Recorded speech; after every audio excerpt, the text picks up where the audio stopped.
ಮಾಡ್ತಾರೆ. ನಂತರ ಬಂದಂತಹ ಶ್ರೀನಿವಾಸ ಕಲ್ಯಾಣ ಚಿತ್ರದಲ್ಲೂ 2 ಹಾಡಿನಲ್ಲಿ ರಾಜ್ಕುಮಾರ್ ಅವರು ಧ್ವನಿ ನೀಡ್ತಾರೆ. ಒಂದು ಲಕ್ಷ್ಮೀನಾರಾಯಣರ ಯುಗಳ ಗೀತೆ ಏನಿದೆ, ಕನ್ನಡ ರಾಗದ ಆಧಾರಿತ ಗೀತೆ ಅದು.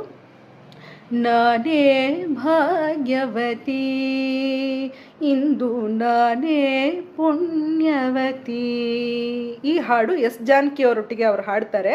ರಾಜ್ಕುಮಾರ್ ಅವರು ಚರಣದ 4 ಸಾಲುಗಳು ಮಾತ್ರ ಬರೋದು. ನಾರಾಯಣನಿಗೆ 4 ಸಾಲು, ಒಂದು ಚರಣ ಮಾತ್ರ ಇರೋದು.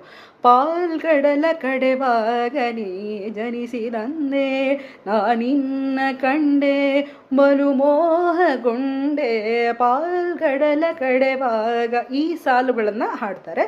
ಇನ್ನೊಂದು ಇದು ಲಕ್ಷ್ಮಿಯೊಟ್ಟಿಗಿನ ಯುಗಳಗೀತೆ ಆದರೆ, ಶ್ರೀನಿವಾಸನಾಗಿ ಪದ್ಮಾವತಿಯೊಂದಿಗಿನ ಯುಗಳಗೀತೆ ಏನಿದೆ, ಚೆಲುವಿನ ತಾರೆ ಒಲವಿನ ಧಾರೆ ಭಾಮಿನಿ ಬಾ